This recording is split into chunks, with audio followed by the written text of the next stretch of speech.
예, 반갑습니다. 오늘까지 하면은 우리가 마테오복음하고 마르코복음까지 보게 된 거네요. 그렇죠? 그러면 이제 5분 능선까지 온 거죠. 마라톤으로 치면은 42.19에서 21km 하프 마라톤까지 뛴 겁니다. 오늘까지 하면. 아무튼 이 장기간 교육받는 게 쉽지 않은데 여러분들 이렇게 꾸준히 나와주셔서 감동적입니다. 시작하겠습니다. 자, 그러면 우리 2주 만에 하는 거라서 여러분들 마르코복음 배웠던 거 많이 잊어버렸을 것 같은데 복습부터 하도록 하겠습니다. 자, 지난번 제가 숙제 한번 냈었죠? 숙제 2개 냈는데 그 중에 하나가 질문하는 거라고 했죠. 네, 질문하십시오. 우선.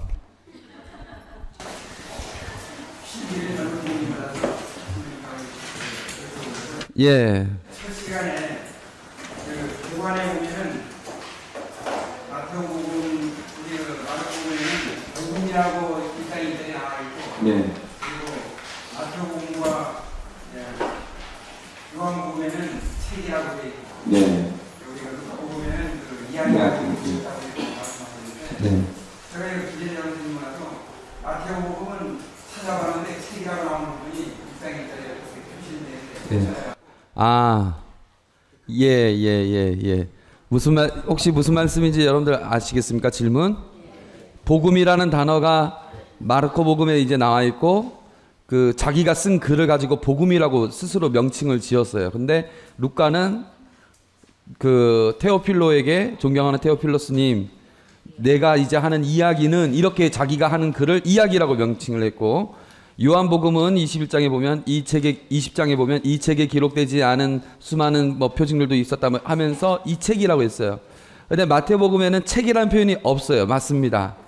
없는데 1장에 보면은 그 예수 그리스도의 족보라고 했을 때 이 족보라는 말이 우리나라 말로 번역을 하니까 족보인데 사실은 굳이 번역을 하면 이제 그 창조의 책 이런 뜻이 됩니다. 예, 그렇게 해서 그 족보라는 말이 이제 책이라는 말 그 원어가 그 안에 담겨져 있기 때문에 그 책이라는 말을 썼습니다. 예, 좋습니다. 또 다른 분 복습을 잘 하셨네요. 또 다른 분 갑니다.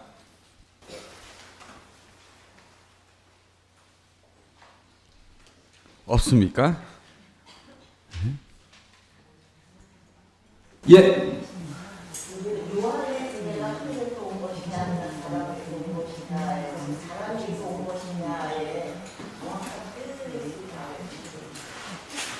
요한의 세례는 하늘에서 온 것이냐 사람에게서 온 것이냐, 그래서 사람에게 온 것이냐의 뜻이 도대체 무엇인지 더 정확한 뜻. 예. 우리 자매님은 어떻게 생각하세요? 인간적인 거냐 이런 거 같이 그 밑에를 또 읽다가 보면 또 이해가 약간 잘 안 돼요. 그게 몇 장이죠?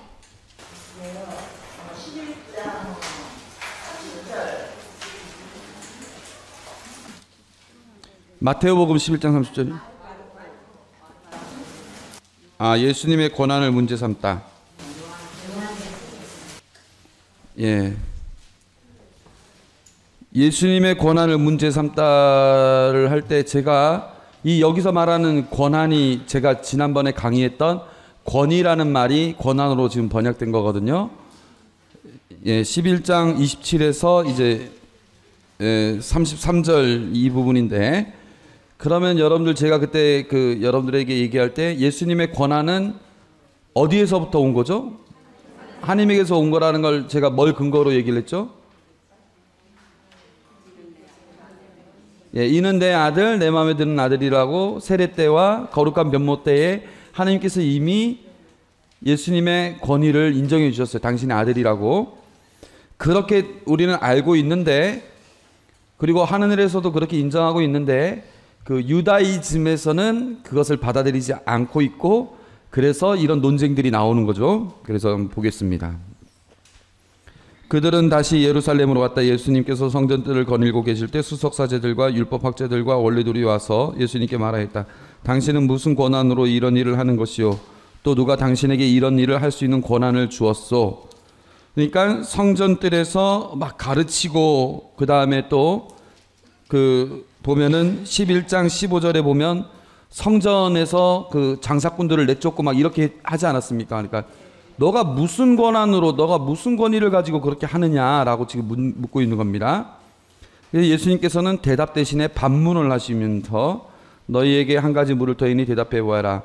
내가 무슨 권한으로 이런 일을 하는지 너희에게 말해 주겠다. 요한의 세례가 하늘에서 온 것이냐 아니면 사람에게서 온 것이냐. 마찬가지로 요한이 세례를 줄 수 있는 그 권한은 어디에서 온 것이냐를 묻는 것이죠.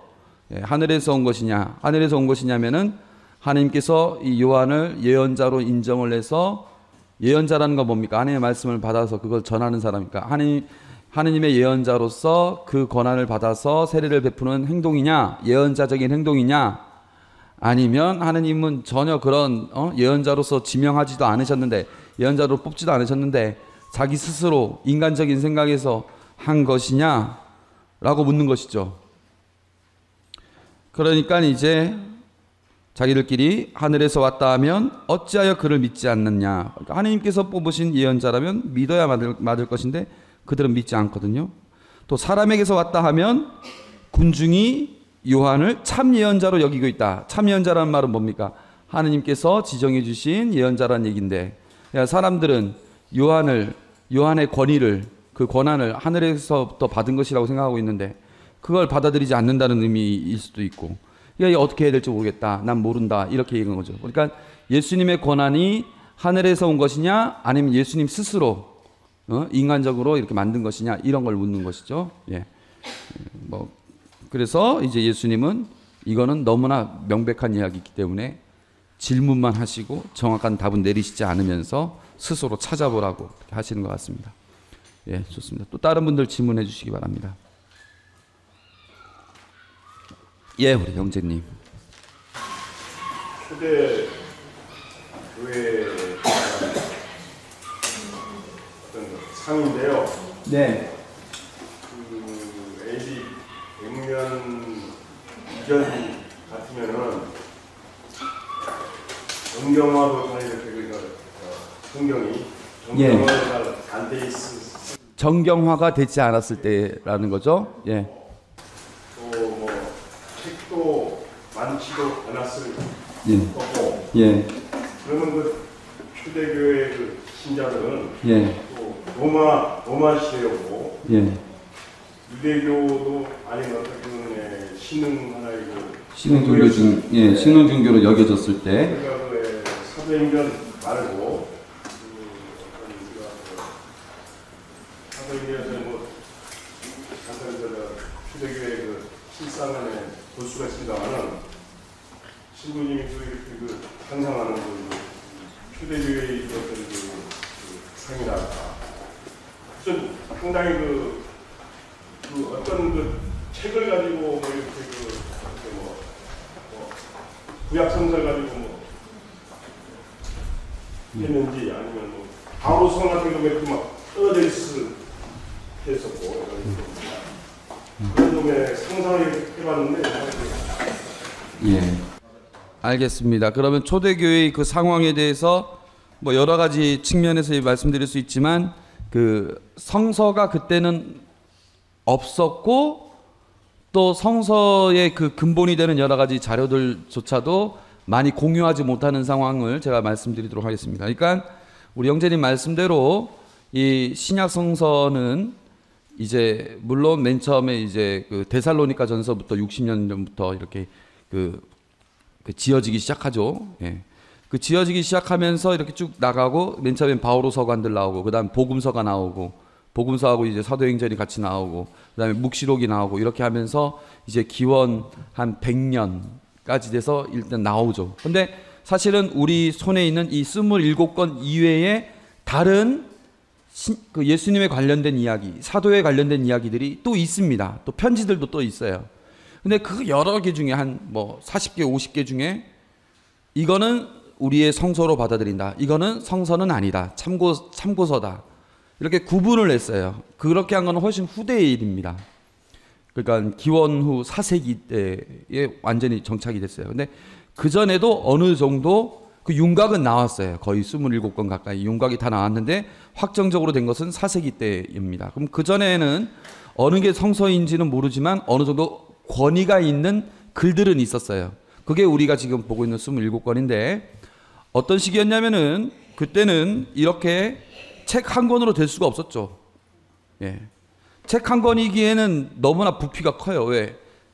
양피지, 양가죽, 소가죽, 그다음에 그 파피루스, 그러니까 이제 나뭇잎 엮어서 만든 그 직물 이런 데에다가 썼기 때문에 가격도 비싸고 또 인쇄되지 않았으니까 보급도 잘 안 되고 누구나 가질 수 있는 게 아니었어요. 그러면 어떻게 사람들은 성서를 혹은 성서에 준하는 혹은 성서라고 여겨질 만한 그 권위가 있는 글들을 초대교회 때는 어떻게 그것을 서로가 이제 나눴을까? 이걸 알기 위해서는요, 여러분들 그 세대 차이를 생각하시면 됩니다. 지금 우리 초등학생들 세대랑 여러분 세대랑 차원이 다른 게 있어요. 여러분들은 라디오 세대입니다. 지금 아이들은 비디오 세대입니다. 예. 오디오 세대들은 귀가 밝아요. 근데 지금 아이들은요, 이렇게 말로만 설명하면은요, 여러분들에 비해서 흡수하는 정도가 느립니다. 근데 애들은 이제 그림을 보여주면서, 영상을 보여주면서 하면 애들은 훨씬 그 속도가 빠르죠. 예? 그건 뭐냐면은 이제 눈에 익어지기 시작한다는 겁니다. 예? 대신에 귀는 상대적으로 그 듣는 집중력은 훨씬 줄어든 거죠. 그리고 요즘 애들은 그렇게 영상으로 하기 시작하니까 우리 때라기보다는 여러분들 때는 그 중고등학교 공부를 암기 위주로 했어요. 지금은 암기 위주가 아니라 이미지 위주로 나갑니다. 머릿속에 이미지를 떠올려요. 예? 이게 차원이 다릅니다. 마찬가지로 책의 세대와 책 이전의 세대가 그렇게 차이가 있습니다.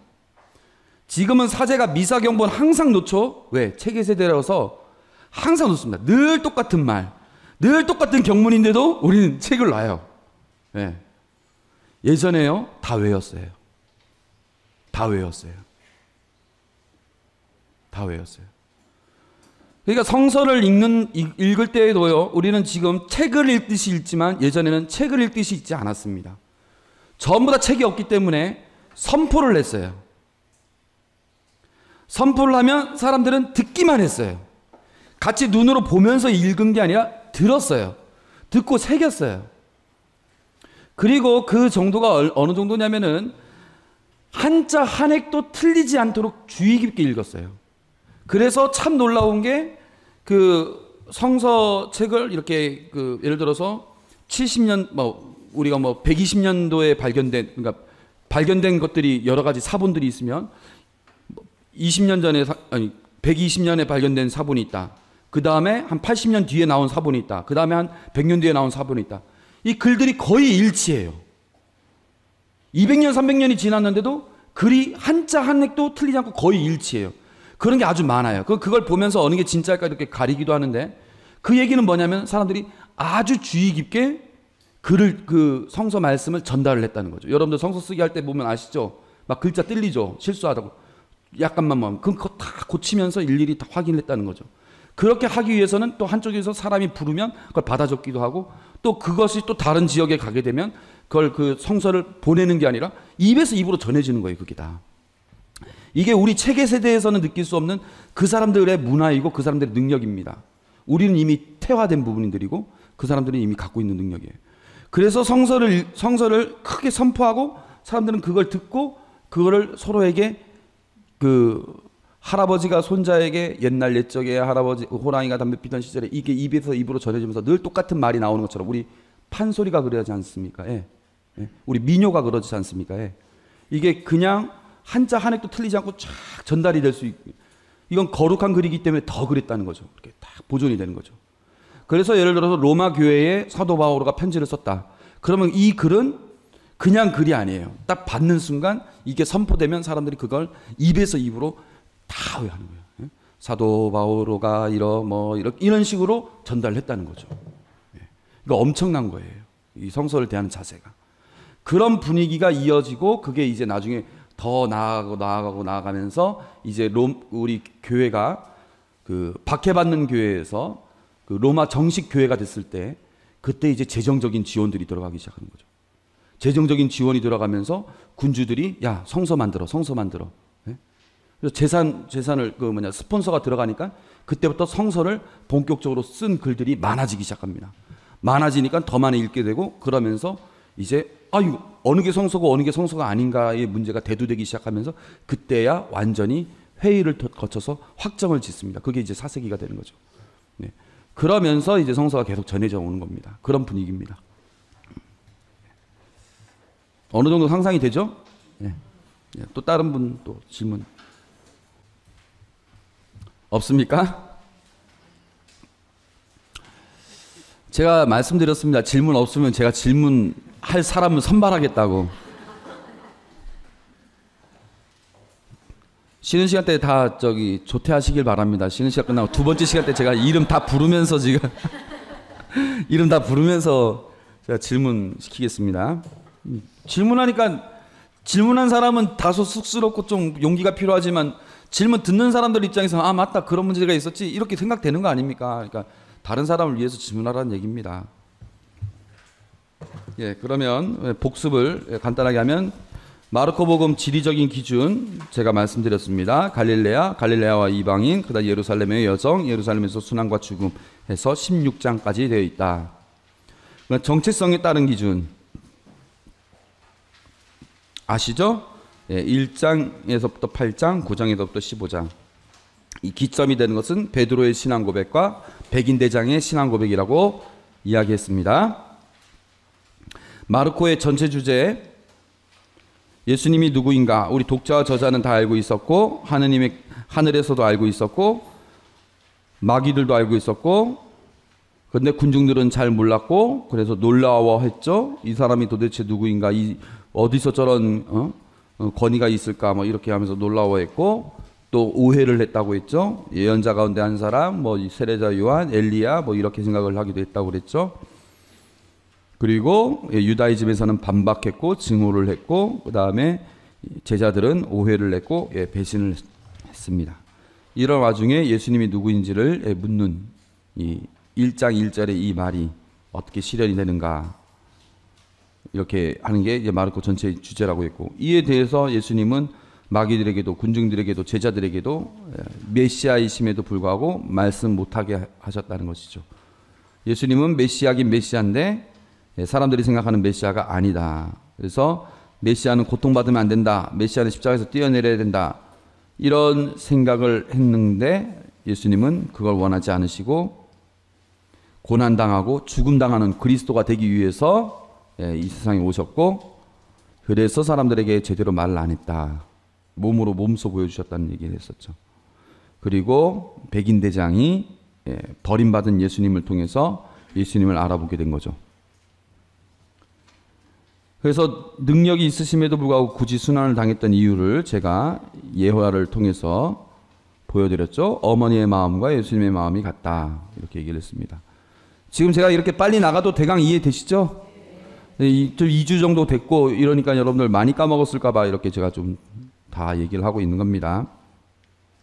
그래서 예수님께서 말씀하시지 못하게 했던 이유는 사람들이 그 영적인 눈이 띄어지기를 바라는 거죠. 들을 귀가 있고 보는 눈이 있기를 바라는 마음으로 당신이 직접 말씀하시지 않는 것이죠. 보여주시는 것이죠. 그래서 이제 그 로마에서 썼다고 이렇게 했는데 마르코 공동체 안에서 정말 그 유다인들에게는 걸림돌이고 다른 민족들에게는 어리석은 이 십자가가 바로 하느님의 힘이고 지혜라는 이 고린도 1서의 말씀 이걸 제가 말씀드렸습니다. 마르코 공동체에서는 이게 아주 중요했다. 그 다음에 이제 그리스도로 계시되기까지 그러니까 이제 예수님이 누구인지를 사람들이 모르는데 그 알아가기까지 과정을 제가 1장부터 해서 쭉 봤습니다. 그래서 맨 처음에 말씀드렸게 권위라는 측면에서 이렇게 봤었다고 했었죠. 그래서 권위는 하나님께서부터 오는 것, 권위를 말로가 아니라 행동으로 보여주셨고 권위에 앞서 순종의 모습을 보여주셨다. 그리고 그분의 권위는 그분의 정체성을 보여준다. 그러나 사람들은 그 권위를 보면서 궁금증과 놀라움만 가졌지 진정 그분의 정체성을 알아보지 못하죠. 예. 그래서 제가 건의하면서 10,000원짜리 꺼내면서 이야기했었죠. 예. 그 다음에 예수님의 이러한 권위는 공간의 중심축을 변화시킨다. 공간의 중심축이 예루살렘 성전이었는데 그게 아니라 예수님이 가는 곳곳마다 공간의 중심축이 돼버렸고, 그래서 항상 사람들이 이렇게 찾고 쫓아왔다. 예? 시몬 장모의 집, 외딴곳, 바깥 외딴곳 집, 뭐 곳곳 너무 많다고 했습니다. 호숫가 레이의 집, 호숫가 뭐 등등등. 그래서 사방팔방에서 예수님이 가는 곳마다 사람들이 막 몰려드는 이런 상황들, 다 예수님의 권위가 드러나기 때문이죠. 그 다음에 예수님의 그 8장까지 아까 본 내용이고, 이제 8장에서부터 10장을 보면은 예수님과 제자들에 관해서 집중적으로 나옵니다. 이것에 대해서는 오늘 다시 말씀드릴 거고요. 예수님과 유다이즘 아까 증오와 반박이라고 했는데, 그래서 이 반박되는 내용들이 이제 11장, 12장에서 이렇게 집중적으로 나옵니다. 성전에서 예수님께 주어진 3가지 질문, 예수님께 한 3가지 논쟁. 아까 예수님의 권한을 문제 삼다도 여기에 나와 있는 구절 중에 하나죠. 그렇게 해서 이거에 유다이즘에 관련된 내용을 제가 무화과 나무를 통해서 이야기를 했었죠.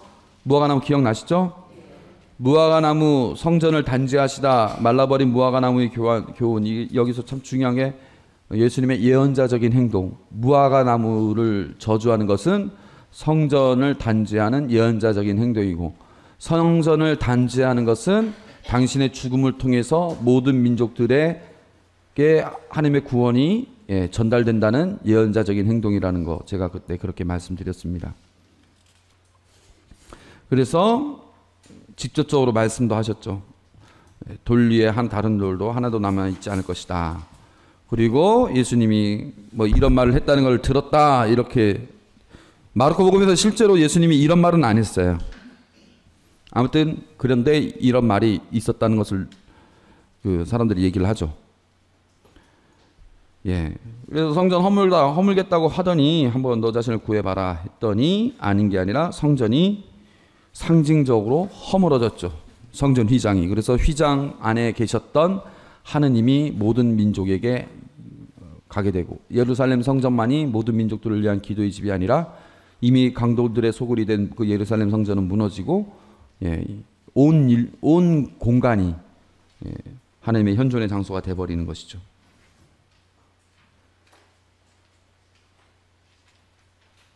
설명이 너무 빠르고 어렵습니까? 아시겠죠? 예, 모르시는 분들 그냥 열등감 갖지 마시고요. 성전이 왜 무너져야만 하는 것인가 제가 설명한 부분입니다. 그래서 성전의 사라짐은 이스라엘 전통, 곧 유다이즘의 전통과의 단절을 상징한다. 이제는 새로운 방식의 하나님의 현존이 드러나게 된다. 모든 이방인들에게도 하나님이 드러나신다. 이렇게 제가 얘기를 했습니다. 그래서 이거는 그때 당시에 70년에 예루살렘 성전이 파괴되기 그 전이든 혹은 전으로 보는 게 거의 맞는 것 같습니다만, 그때에 받았던 그런 충격 안에서 이루어진 신학적인 묵상의 결과로 마르코 복음사가는 예수님의 기쁜 소식을 이런 식으로 전했던 것입니다. 이제 여기까지 공부를 했고, 이제 오늘 마지막 시간이에요. 그래서 마르코 복음에서 핵심 주제는 뭐라고 했습니까? 예수님의 정체성입니다. 예, 이거는 모든 복음의 그 핵심 주제지만 마르코 복음에서의 핵심 주제로 아주 크게 부각이 되고, 그래서 예수님은 어떠한 그리스도라고 했습니까? 버림받는 그리스도, 순환당하고 죽음당하는 그리스도라는 것이죠. 이게 마르코 복음에서 아주 중요한 핵심입니다. 그래서 제가 지난번에 말씀드렸던가요? 여러분들 그 성당 십자가 보면은 어떤 성당은 부활하신 예수님을 십자가로 이렇게 하죠. 근데 어떤 데는 순환당한 예수님을 십자가로 하죠. 순환당한 십자가도 또 어떤 데는 약간 미화가 돼가지고 좀 그것도 좀 아름답게 표현된 데가 있고, 어떤 데는 정말 처절하게 그 순환당한 예수님의 모습을 이렇게 하죠. 근데 참 신기해요, 신자들은. 그 막 피 흘리고 고통당하고 그 말 그대로 죽은 건데, 예? 우리가 믿는 하나님이 죽은 건데, 우리가 믿는 하나님이 죽은 거 아닙니까? 예? 그런데 왜 거기서 위로를 받을까요?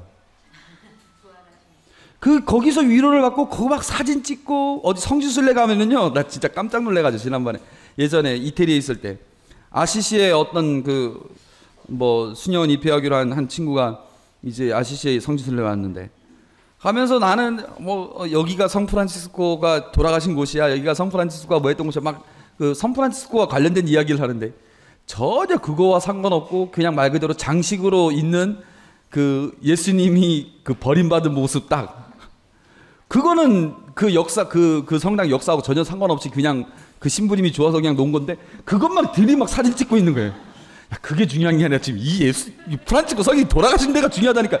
눈에 안 들어가고 그런 것만 찍고 있더라고요. 그래서 비슷한 심정 아닙니까, 여러분들도? 그래서 근데 왜 그렇게 순환당하고 죽음당한 우리의 하느님인데, 근데 거기서 우리가 위로를 받는 이유가 뭐냐? 예? 메시아성이 거기서 드러나는 거 아닙니까? 예? 우리와 함께 고통을 겪으시는 하느님, 우리의 고통을 아시는 하느님, 예? 우리의 죽음을 아시는 하느님. 왜? 당신이 이미 겪으시니까. 그런 하느님. 그래서 예수님이 그런 하느님의 모습을 보여주셨다는 거죠, 결정적으로. 이걸 마르코 복음사가는 아주 중요하게 생각하고 바로 그 백인 대장이 다른 모습도 아닌 그런 모습에서 예수님을 바라봤다는 것이죠. 이건 우리 정말 그 종교 중에서 이렇게 그 자기가 믿는 그 신을, 절대자를 앞에 놓는데 이 가톨릭 교회처럼 그 죽음을, 내가 믿는 그 신앙의 대상에 죽음을 앞에 놓고 그 안에서 우리가 경배한다는 것이 얼마나 아이러니합니까? 예? 부처님도 부처님 보면은 정말 안정되어 있고 이러는데, 원불교도 동그란 원 얼마나 평화롭고 안정되어 있습니까? 근데 우리는 그게 아니라 하느님의 죽음, 패배, 이거 보고 하느님의 패배, 하느님의 패배 이러고 있는 거 아닙니까? 우리가 지금 얼마나 역설적입니까 이게? 마르코 복음사가는 그거를 아주 잘 전달했어요. 이런 마르코 복음사가의 이런 신학 때문에 우리에게 그런 메시지가 지금까지 이어져 오고 있는 겁니다, 사실. 예? 부활하신 예수님을 성당 십자가에 이렇게 부활하신 예수님의 모습을 보여주는 거는요, 어느 복음의 신학이냐면 그건 요한복음입니다. 요한복음 사가가 만약 주임 신부님이었으면 십자가는 부활하신 예수님을 올려놓을 거예요, 아마. 어느 성당이 그렇죠? 광양성당, 또 노영성당도 그렇고, 예. 우리 고승원 마르코 신부님 그런 십자가 아주 좋아하시는데, 예, 그런 거. 그러니까 이 각각 신학이 다릅니다, 조금씩. 예, 이제 그게 핵심 주제고, 그 핵심 주제와 다른 것들 여러 가지, 아까 제 핵심 주제 하나를 가지고 권위에 대해서도 얘기했고 지리에 대해서도 얘기를 했어요. 그래서 일단 넘어가고, 이제 두 번째 핵심 주제는 예수님과 제자, 이게 아주 또 마르코 복음에서 핵심 주제입니다. 그래서 1장 그 도입부가 지난 다음부터 6장 6절까지 그 예수님과 제자와 관련된 부분이 이렇게 얘기가 있습니다. 이렇게 되어 있습니다. 네 사람을 부름, 예수님은 그들 편, 사도로 뽑힌, 친척 반대자, 군중과 구별된다. 자, 마르코 복음을 그럼 한번 볼까요? 자, 1장 16절 먼저 보시면은요, 쭉쭉쭉쭉 이제 다시 또 본문을 계속 볼 겁니다. 자, 16절 제목이 뭡니까? 어부 네 사람을 제자로 부르시다.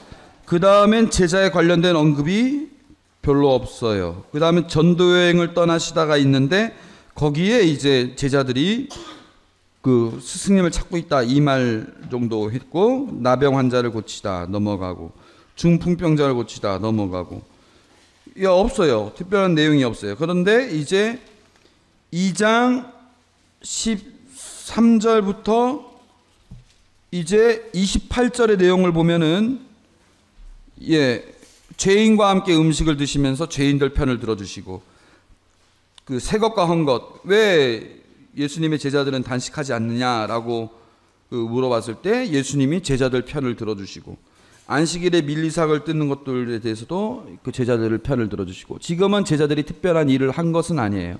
아무 특별한 일은 하지 않고 주도적으로 뭘 하진 않았어요. 이게 2장까지의 내용이고, 드디어 3장에 가서 12사도를 뽑으셨다. 드디어 이들을 사도로 뽑으셨다는 이야기가 나옵니다. 그 다음에 3장 31절부터 보면은요, 제자들을 보면서 오히려 꼭 제자는 아니지만 그래도 여기서 제자라고 축축이 되는 거죠. 왜냐하면 34절에 당신 주위에 앉은 사람들, 당신과 가장 가까이 있는 사람들을 둘러보시면서 내 어머니와 형제들이다 이러면서 친척과 구분이 되고, 씨 뿌리는 사람들에 대해서 얘기를 할 때에는 군중들에게 가르쳤지만 4장 10절 보면 예수님께서 혼자 계실 때 그분 둘레에 있던 이들이 12제자와 함께 와서 비유들의 뜻을 물었다. 그러니까 제자들에게만 따로 또 설명을 해주시는 거예요. 예, 군중들에게 설명하지 못했던 부분들을. 그래서 아닌 게 아니라 4장 34절을 보면은 많은 비유를 얘기했지만 당신의 제자들에게는 따로 모든 것을 풀이해 주셨다. 그러니까 군중들과도 구별이 되는 거죠. 이런 내용들이 쭉 나와 있습니다. 그래서 여기까지 일단 보면 그 6장 6절까지의 과정을 보면은 제자들이 특별히 주도적으로 무엇 한 건 없지만 예수님이 제자들을 특별히 더 생각하시고 친척들보다도 오히려 더 제자들을 당신의 혈육으로 생각하시고, 또 군중들에게는 따로 얘기하지 않지만 제자들에게만 따로 설명해 주시고, 제자들만 뭔가 좀 편애라고나 할까 더 이렇게 신경을 쓰고 있는 모습을 볼 수 있습니다. 그렇다고 제자들이 지금 뭐 특별하게 한 것은 없어요. 그 다음에 이제 갈릴레아 이방인 지역을 가는 6장 6절부터 9장 50절 가면 이때는 제자들도 무언가를 하는 게 나타나기 시작합니다. 그건 나중에 보고요. 1장 14에서 6장 6절에서 제가 짚고 넘어가고 싶은 구절은요, 바로 마르코복음 3장 13에서 19절입니다. 예수님께서 산에 올라가신 다음 당신께서 원하시는 이들을 가까이 부르시니 그들이 그분께 나왔다. 그분께서는 12를 세우시고 그들을 사도라 이름하셨다. 그들을 당신과 함께 지내게 하시고 그들을 파견하셔 복음을 선포하게 하시며 마귀들을 쫓아내는 권한을 가지게 하시려는 것이었다. 이렇게 예수님께서 12를 세우셨는데 그들은 베드로라는 이름을 붙여주신 시몬 천둥의 아들이라고 붙는 보아네르기스라고 이름을 제외되는 야고보세, 그리고 안드레아 필리포 바토노르마는 이유다 이스카리옷이다. 이런 말씀입니다. 이게 이제 아주 중요한 그 구절 중에 하나예요. 나중에 기회가 되면 사도행전을 공부를 하게 되면 거기에서도 이런 명단들이 나오는데 거기서도 아주 중요한 내용인데 여기서도 참 중요한 내용 중에 하나입니다. 드디어 제자들이 그 사도라고 부름을 받았다는 거죠. 근데 첫 번째 제가 주목하는 거는 이제 산에 올라가셨다는 거예요. 산이라는 거는 제가 예전에도 한번 얘기했었죠. 산은 뭐를 상징하는 거냐면은 하느님 계시가 있는 곳, 하느님께서 발현하시는 곳, 뭐 이런 거, 예, 그런 곳이라고 그러죠. 그래서 예수님께서 이 사도를 선발하는 거는 그냥 그 단순히 인간적인 호불호를 따지면서 뽑은 것이 아니라, 예, 그 하느님 안에서 뽑은 거죠. 그래서 그들을 가까이 부르셨고 그들이 그분께 나와왔다 이렇게 돼 있어요. 여기서 이 나와왔다라는 표현도 그 아페르코마이라고 하는데 원어로는 그건 뭐냐면 내 자리를 떠나고 상대에게 건너가는 그런 표현입니다. 굳이 뭐 그렇게까지 뭐 얘기를 안 해도 되지만, 그 다음에 12를 세우시고, 12이라는 거는 구약의 12지파와 대비가 되는 것이죠. 12를 세우시고 그들을 사도라 이름하셨다. 자, 이렇게 사도를 뽑은 그 다음 구절은 사도를 뽑은 이유가, 그 목적이 나와 있어요.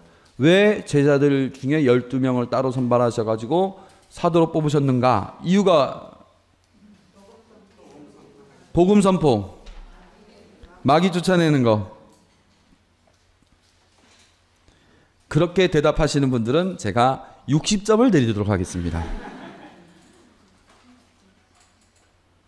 여러분들도 본문 읽고 있으니까 한번 보십시오. 큰 목적 두 개가 있고 첫 번째 목적 있고 두 번째 목적이 있는데 두 번째 목적은 부연 설명 두 개가 더 있어요. 이렇게 되어 있죠. 첫 번째 목적은 뭡니까? 함께 지내게 하신다는 것. 두 번째 목적은 파견하시는 겁니다. 근데 파견하는 것에 부연 설명 두 가지가 있는데 뭐가 있습니까? 복음 선포와 마귀를 쫓아내는 것. 이렇게 되어 있는 것이죠.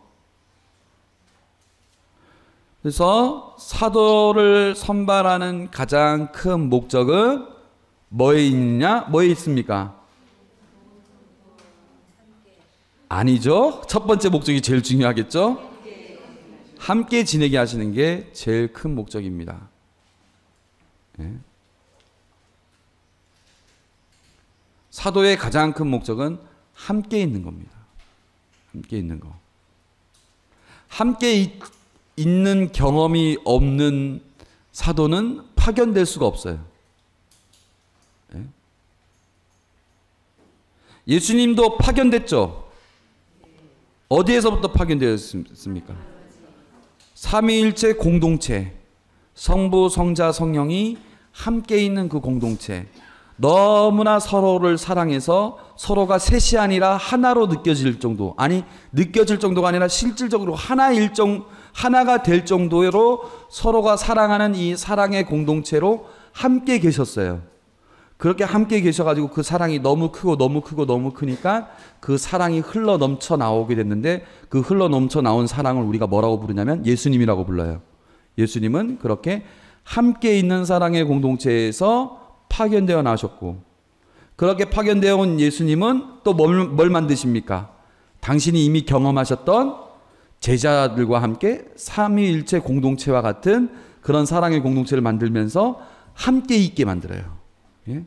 그 함께 있음으로 해서 그 안에서 친교와 사랑을 나누고 그 사랑이 흘러넘쳐서 그 사도들이 파견이 되는 겁니다. 그렇게 파견이 되어서 이 사도들이 각 지역교회 안에 머물게 됐고, 그 지역교회인 우리도 마찬가지로 뭡니까? 여러분들도 예수님과 함께 있는 사랑의 공동체가 되는 거죠. 언제? 미사 때. 미사 때 우리가 영성체를 하게 되는데, 그 잔치를 하게 되는데, 이때는 뭐냐면은 우리가 같은 빵과 같은 잔을 먹고 마시면서 라틴어로 꼼무니오, 커뮤니언, 영어로 커뮤니언. 이 얘기는 뭐냐면은 일치, 그 함께 있음 이런 뜻입니다. 함께. 그러니까 서로가 상호 교환을 이루다 뭐 이런 표현이기도 하고, 아무튼 이렇게 미사 시간 때 함께 있기 때문에 그 미사를 통해서 우리가 파견이 되는 거예요. 미사라는 말은 파견이라는 뜻이기도 하죠. 미사를 가리키는 표현으로 꼼무니오가 있고 미시오 두 개가 있어요. 그 미시오가 이제 미사라는 말인데 파견이라는 뜻이에요. 그러니까 이 미사를 통해서 우리가 또 다시 파견이 되는 것이죠. 그래서 이 함께 있다가 파견되고, 함께 있다가 파견되고, 함께 있다가 파견되고, 이게 아주 중요한 그 구조예요. 근데 예수님께서 마찬가지로 그 사도들을 뽑으실 때는 첫 번째는 함께 지내게 하는 거예요. 그래서 마르타와 마리아 이야기도 마찬가지 아닙니까? 마르타는 활동 열심히 했죠. 일 많이 하고 이렇게 시중 많이 하고. 그러나 예수님께서는 그거보다 더 중요하게 생각하신 건 뭡니까? 당신 발치에 앉아서 그분의 말씀을 듣는 것, 함께 있는 것을 먼저 아는 것. 그걸 모르면 아무리 시중 봉사를 해도 그걸 더 중요하다고 생각하지 않으셨어요. 함께 있는 것을 알고 그분의 말씀을 듣고 새길 줄 알 때 모든 파견들이 의미 있게 나가게 되는 것이죠. 그래서 이 사도들의 목적을 얘기를 했어요. 그러니까 지금 6장 6절까지는 제자들이 특별히 뭘 하진 않았지만 적어도 함께 있는 연습을 했어요. 그죠? 6장 6절까지. 그 다음에 이름이 쫙 나왔어요. 이 이름이 얼마나, 이것도 참 중요한 부분입니다. 여러분들 이거 아셔야 돼요. 예? 여러분들 이름이 등장한다는 거는 어떤 느낌이냐. 여러분들 여기 축구 좋아하시는 분들 있는지 없는지 모르겠지만 적어도 월드컵 때는 축구 볼 거 아닙니까? 예? 축구 볼 때 어떻게 합니까? 예? 이름이 쫙 나오지 않습니까? 골키퍼 이훈재, 뭐 공격, 뭐 박지성, 이청용 누구 하면 그때마다 어떻게 합니까? 와 막 이러죠. 예? 이름 하나하나가 감동인 거예요. 그때 월드컵 끝날 때 그 CF 선전 중에 그런 거 있지 않았습니까? 누구 하면서 나오는 그 자체가 하나의 감동 아닙니까? 예? 이 이름 자체가. 이것도 그런 겁니다. 이 이름 하나하나가 우리에게는 의미가 없는지 모르겠지만 물론 우리가 의미는 있습니다. 근데 이 이름 하나하나가 그렇게 예수님께서 직접 뽑으시고 직접 바로 그 누구도 아닌 바로 이 사람이었다고 얘기하는 것이죠. 그리고 여러분들 마찬가지로 여러분들도 바로 이 사도들의 대열에 들어가게 되는 것이죠. 이렇게 아까 우리가 봤던 갈릴레아 안에서 지금 사도를 뽑고 이제 이렇게 된 겁니다. 그 다음 6장 6절부터 9장 50절 여기서부터는 본격적으로 파견이 됩니다. 6장 7절에 보면 그렇죠? 6장 7절에 12제자를 파견하시다 나왔죠? 그 다음에 사도로서의 활동 면모가 이제 나오는 겁니다. 그래서 30절 보면 사도들이 예수님께 모여와 자기들이 한 일과 가르친 것을 다 보고하였다. 이렇게 하는 것이죠. 그 다음에 6장 37절 보세요. 5,000명이 굶주리고 있을 때 어떻게 합니까? 6장 37절 뭐라고 합니까? 너희가 그들에게 먹을 것을 주어라. 너희가 그들에게 먹을 것을 주어라. 5,000명이 배고파 힘들어하는 것을 보면서 예수님이 하는 말, 너희가 먹을 것을 주어라. 참 진짜 어부가 돈을 벌면 얼마나 번다고 어부들한테. 예, 이렇게 그러니까 이제는 본격적으로 이때는 함께 있는 것을 얘기했다면 이때는 본격적으로 활동이 들어가는 겁니다. 예, 그렇죠? 근데 먹을 것을 그들에게 직접 주어라는 얘기, 이 얘기는 정말 중요한 얘기입니다. 물론 하시는 건 예수님이 하십니다. 그러나 모든 일에 있어서 사도들이 해야 될 부분들이 각각 있는 것이죠. 그 예전에 여러분들 그 얘기 유명한 얘기 알지 않습니까? 2차 세계대전이 끝나가지고 그 폐허가 된 성당을 정리하고 있었을 때 십자가 하나가 발견이 됐는데 그 십자가는 어떤 십자가였습니까? 이 양팔이 없는 십자가가 이렇게 달려 있을 때, 그래서 이거는 그 십자가로서 이제 뭐 거의 더 이상 성물로서 이제 더 이상 성상으로서 의미가 없기 때문에 그 폐기를 해야 되겠다고 생각을 할 때 이제 그 예수님의 음성이 들려온 거죠. 그래서 그 음성에 따라서 그 양팔이 없는 십자가를 그 몸뚱이만 있는 그 십자가, 예수님의 그 시신이 담긴 이 십자가를 걸고 그 밑에 뭐라고 썼습니까?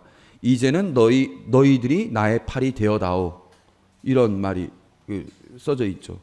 어디 독일인가 어디 남미인가 뭐 어쩌죠, 기화가 안 납니다만 그런 일화가 있죠. 그 마찬가지로 우리가 전 세계에서 고통받고 있는 사람들, 굶어 죽어가고 있는 사람들, 힘겨워하는 사람들, 억울하게 죽어가는 사람들, 이런 사람들 보면서 사람들은 얘기합니다.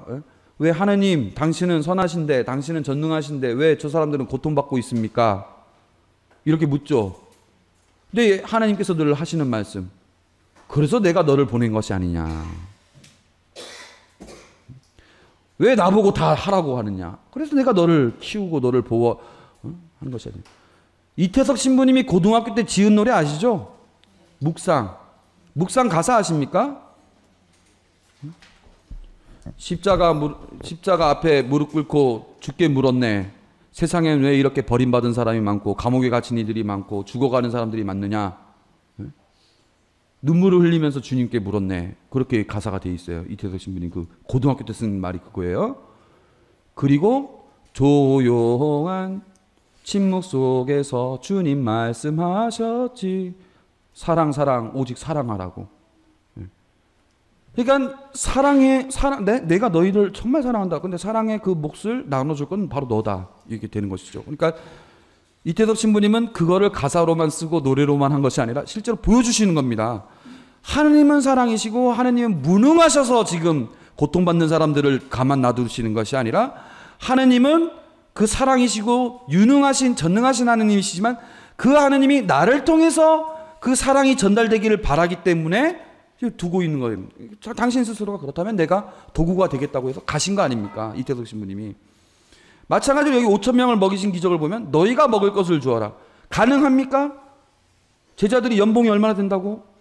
그런데도 빵 5개와 물고기 두 마리. 이 보잘것없는 걸 가지고 내가 쓰겠다. 쓰시는 거예요. 여기 내용을 보면은 빵이 몇 개나 있느냐, 빵 5개와 물고기 2마리가 있겠습니다. 예수님께서 제자들이 명령하셔가지고 자리 잡게 하시고 나눠주도록 합니다. 그러니까 실질적으로 그 일을 하는 것은 제자들이에요. 그 모든 일의 힘은 예수님께서 주시는 것이죠. 그러니까 드디어 사도들이 일을 하는 것을 알게 되는 거예요. 그래서 또 파견이 되는 거죠. 일종의 복음 선포의 주역이 되는 겁니다. 그러면서도 뭐 이런 것뿐만 아니라 뭐 다른 부분에서도 지금 예수님께서 예수님의 사도로서의 활동을 이렇게 하시는데, 그거와 관련돼서 또 평행선을 그으면서 나오는 게 제자들의 몰이해입니다. 몰이해. 이해를 잘 못해요. 몰이해. 예수님의 부분에 대해서. 이걸 제가 참으로 기가 막히고 코가 막힌 이 일들에 대해서 말씀드릴 겁니다. 그래서 이 4장 35에서 5장 43 이 부분과요, 4장 35에서 5장 33 이 부분과 6, 7장 이 부분에 나오는 그 제자들이 예수님을 이해하지 못하는 것을 제가 보여줄 겁니다. 자, 4장 35절 보면은 풍랑을 가라앉힌 내용. 이거는 자연 기적 사화입니다. 이 기적을 바라본 사람들은 누구죠? 제자들이 목격자죠. 예? 그 다음에 5장 1절에서 20절은 게라사인들의 지방에서 이제 그 마귀 들린 마귀 들린 사람에게 있는 그 마귀의 이름이 뭐라고 그랬죠? 예? 군대라고 그랬죠, 군대. 그래서 그 군대를 내쫓아가지고 그 돼지들이 어떻게 됩니까? 호숫가에 빠져 죽고 말았죠. 네, 그 내용. 그 다음에 이제 야이로의 딸을 살리시고 하여라는 부인을 고치시는 내용. 이렇게 돼 있어요. 이 4장 35절에서부터 5장 32절까지 지금 연쇄 기적이 시리즈 1, 2, 3, 4 이렇게 나오기 연쇄적으로 나오고 있죠. 이 안에서 보여지는 제자의 모습을 제가 보도록 하겠습니다. 기적이라는 것은 단순히 예외적이거나 놀라운 것을 말하는 게 아닙니다. 하느님이 창조와 역사 안에서 드러난 일을 말하는 거예요. 이거는 제가 일단 넘어가겠습니다. 구약 성서에서도 마찬가지로 이 구약 성서의 내용들을 보면은 항상 역사 안에서 이루어지는 하느님의 도우심. 기적 자체가 중요한 것이 아니라 그 기적을 통해서 하느님의 그 모습을 볼 수 있는 게 중요한 겁니다. 자, 이 4장 35절에서 5장 43절에 나오는 이 기적은요, 공통점이 있습니다. 아까 풍랑을 가라앉힌 기적은 그 시작에 어떻게 나와 있냐면 호수 건너편으로 갑시다 이렇게 나와 있어요. 두 번째 기적인 그 마귀를 내쫓아가지고 그 돼지 안에 집어넣은 그 기적도 호수 건너편 게라사인들의 지방 이렇게 나와 있어요. 그 다음에 아까 그 죽은 이를 야이로의 딸을 살리시는 그 내용도 그거는 이제 하여라는 부인하고 같이 결부되어서 나 있는 그 기적도 배를 타고 다시 호수 건너편으로 가자. 항상 호수와 관련되어서 있습니다. 공통점이 이겁니다. 이 기적들이. 그 의미는 뭐냐? 이제 호수는 죽음의 세력을 상징하는 거예요. 죽음의 세력. 이 물이라는 것은 성소 안에서 죽음을 상징합니다. 그래서 이 기적은 죽음의 세력과 예수님의 만남이라고 볼 수 있습니다. 지금 나와 있는 이 기적 4가지는 죽음의 세력과 예수님의 만남이라고 볼 수 있어요. 자, 그러면 이 죽음의 세력과 예수님의 만남이 어떻게 되느냐? 죽음의 세력과 예수님이 만나는 거예요. 만나기 전에는 어떻게 됐느냐? 만나고 난 다음에는 어떻게 됐느냐? 우리가 죽게 되었는데도 걱정이 안 되십니까? 물 아까 죽음을 상징한다고 그랬죠? 그 막 물이 막 풍랑을 일어가지고 막 제자들을 막 위협하고 있을 때 예수님께서 어떻게 합니까? 잠잠해져라 꾸짖자 그냥 한 방에 싹 조용해졌죠. 그러니까 어떻게 됩니까? 호수가 잠잠해졌습니다. 죽음의 세력이 잠잠해졌어요. 더러운 영이 들린 사람이 무덤에서 나와 그분께 마주왔다. 더러운 영이 들린 사람이 무덤은 산자의 자리입니까? 죽은 자의 자리입니까? 예, 죽음의 세력이 예수님을 만난 겁니다. 그렇죠? 그런데 돼지떼가 호수에 빠져 죽고 말았다. 마귀 들렸던 사람이 옷을 입고 제정신으로 앉아있게 되었다. 이 얘기는 뭡니까? 자, 돼지떼는 불결한 짐승입니다. 정결한 짐승이 아니라 불결한 짐승입니다. 불결한 짐승 안에 마귀는 갔고 마귀 떼는 죽음의 세력 속에 머무르게 됐고 자기 자리를 찾은 거죠. 예? 마귀는 원래 불결한 존재인데 불결한 짐승 안에 가서 죽음의 세력 속으로 머물러게 됐고 그러니까 본래 자리로 찾아가게 됐고 사람은 어떻게 되느냐? 옷을 입었다. 옷을 입는다는 건 뭡니까? 살아있다는 거죠. 살아있게 됐다는 것이죠. 예? 어린 딸이 죽게 되었습니다. 죽게 되었는데 어떻게 됐습니까? 일어서서 걸어다녔다. 일어섰다는 건 뭡니까? 예, 살아있다는 것을 의미합니다. 일어선다는 것은 부활을 상징합니다. 우리가 예, 항상 상징적인 것을 잘 아셔야 되는데 12해 동안이나 하혈하는 여자. 그런데 하혈, 피를 흘리는 것이죠. 그러니까 생명력을 상징하는 기관에서 피가 나온다는 것은 말 그대로 죽음의 그늘 속에 있는 것이죠. 그런데 건강해지게 되는 것이죠. 생명력을 다시 찾습니다.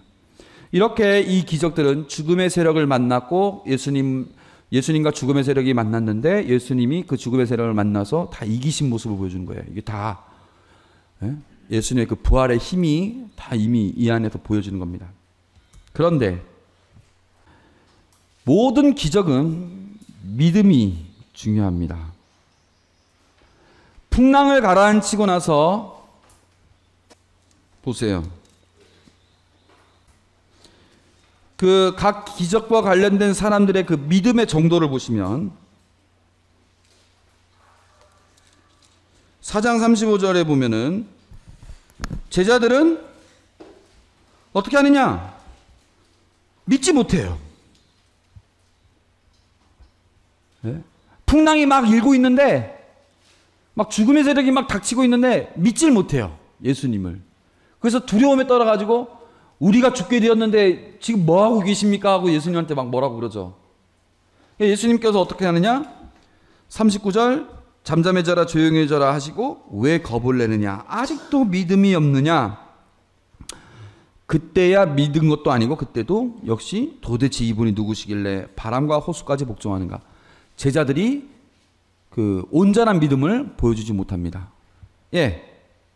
반면 더러운 영에 들린 사람은 어떻게 하느냐? 예수님께서 자신을 마귀에게서 해방시켜 주자 그는 물러가서 데카폴리스 지방, 이방인 지방에 다 곳곳에 가가지고 그걸 선포합니다. 예수님께서 나를 이렇게 해방시켜 주셨다고. 그러니까 더러운 영이 들렸던 사람은 오히려 믿음을 보여줍니다. 그리고 야이로의 딸, 이 야이로라는 사람은 제 어린 딸이 죽게 되었습니다. 가서 아이에게 손을 얹으셔요. 그 아이가 병이 나 다시 살게 해주십시오. 하고 믿음을 먼저 청하고 사람들은 다 예수님을 비웃었지만 이 아이의 아버지 야이로는 그 죽은 딸을 위해서 쫓아갑니다. 다른 사람들은 다 예수님을 믿지 못하고 그러지만 야이로라는 이 사람은 예수님 끝까지 믿고 먼저 청했고 그 죽은 그 딸을 향해서 그 예수님이 이렇게 가는 것이죠. 하혈하는 부인도 옷에 손만 대기도 해도 구원을 받겠지. 그러니까 보면은 1번, 2번, 3번, 4번 중에 믿음이 제일 약한 게 몇 번입니까? 딱 나와요. 제자들이 이 정도입니다. 그래서 마르코 복음에서는 예수님이 어떤 분인지, 기적이라는 게 예수님의 어떤 분인지 드러내는 사건이고, 신앙을 키우는 사건이고, 신앙이 전제되어야 되는 사건이고, 예수님께서는 기적 자체를 원하신 것이 아니라 기적을 통해 당신 정체를 깨닫기를 원하셨고, 죽음에서 생명으로 전환되는 사건인데 제자들은 기적의 의미를 깨닫지 못하였다. 이렇게 말할 수 있어요. 그 다음에 이 내용은 조금 이따가 말씀드리도록 하겠습니다. 조금만 더 여러분들 잘 버티시고 10분 뒤에 보도록 하겠습니다.